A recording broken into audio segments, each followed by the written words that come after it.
Hello and welcome to what is the first video on this channel.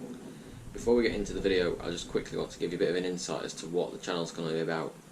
So what I want to do is make videos about sort of more historical car events and like the history of sort of brands and cars in particular.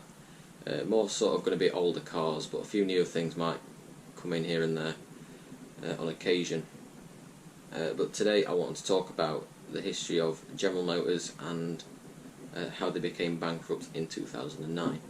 Before we get into the story of how they actually became bankrupt in the first place, I quickly want to go over sort of a history of the brand and the events leading up to the actual bankruptcy.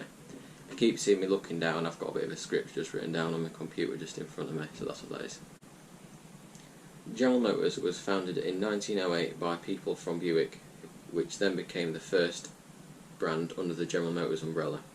Soon after, they began to acquire lots of brands. Chevrolet, Oldsmobile, Vauxhall and Cadillac were among the earliest. This trend of uncontrollably buying brands led until the early 2000s, which is important to note for later in the video because, as you're probably aware, a lot of these brands get shut down all at once. Because of the sheer amount of brands the company owned, General Motors became a globally known brand as they dominated the market for a very long time. They never really had any major financial issues throughout the 20th century. They even managed to survive the Great Depression in the early 1900s. However, it was towards the end of the 20th century when things started to go downhill.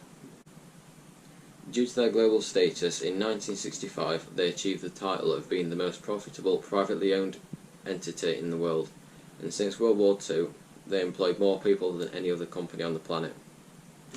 Those are simply astounding titles to have achieved, and they're also noteworthy for later in the video.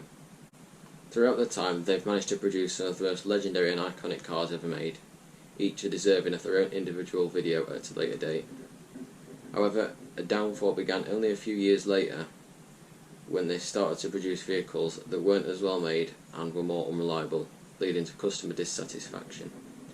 In the early 1980s, Roger Smith became the new CEO.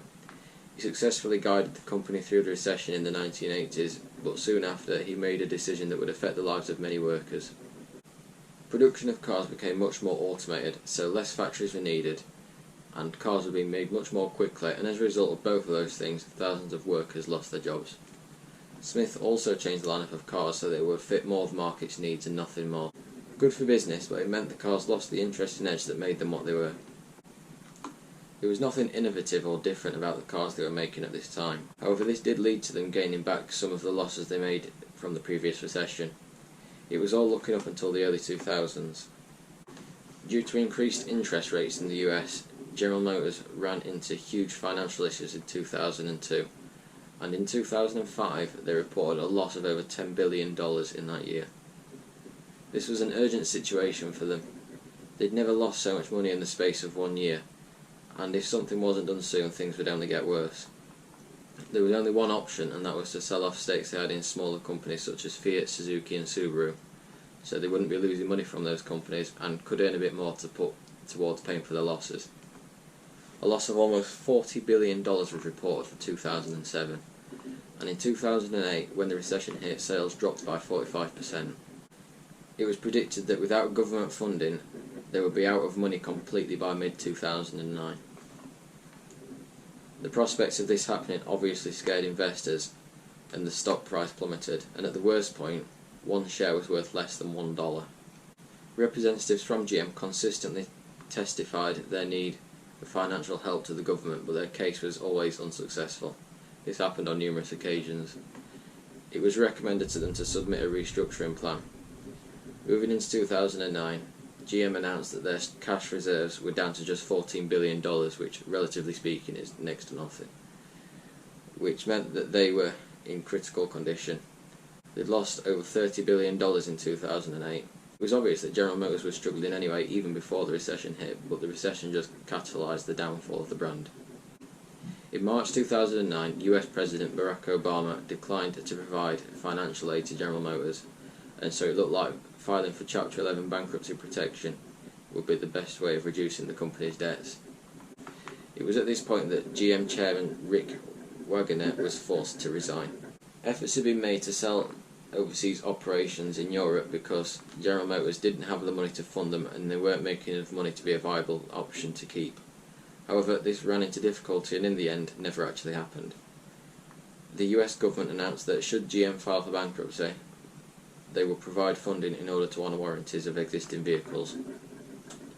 General Motors was predicted to have filed for Chapter 11 bankruptcy protection by the 1st of June 2009, and government officials suggested that should they be satisfied with the company's plans to restructure, the US government would take at least a 50% stake in the company in the hopes to restructure. And then on the morning of the 1st of June 2009, a Chevrolet Saturn of Harlem dealership, a dealership that was owned directly by General Motors, filed for Chapter 11 bankruptcy protection. Later that day, General Motors Corporation themselves did exactly the same thing. Within the following few weeks, GM's assets was auctioned off. The assets were so valuable that only one company was able to bid for them, and that was a company called New GM, which was a brand new company founded by the US government for the sole purpose of restructuring the previous General Motors brand. It was announced that the US government would take a 60.8% share in the new company, and it would be a smaller company composed of fewer brands. Hummer, Saturn and Pontiac would all be shut down and Saab was sold, which left just Chevrolet, Buick, GMC, Cadillac, Vauxhall Opel and Holden. They will reduce the number of people they employed from 88,000 to 68,000 by the end of 2009, and they closed around 900 dealerships in the US and 13 manufacturing plants. Later in the month of June, the new GM was able to reorganise to a point where they were able to start operations. Now, regarding this situation, many people seem to have believed that General Motors should have been left to go bankrupt, just like many other companies had. Now, in my opinion, that's a very naive way of looking at it. I can sort of see some arguments for it, but if you look at the situation that the world was in at the time, with so many people just struggling to afford basic things, it would have made things even worse to just shut down the company, because 88,000 people would have lost their jobs. I know 20,000 or so did, but it's better than it could have been. So I think it was probably a good decision by the US government to bail them out. And that's basically everything you need to know about the General Motors bankruptcy. I hope you enjoyed, and thanks for watching. I'll be back next week with another video similar to this sort of thing, but on a different brand or car in particular.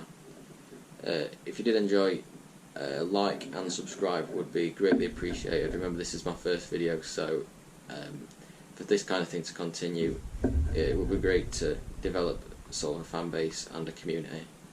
But yeah, if you enjoyed, do those things, and I will see you next week. Thanks for watching.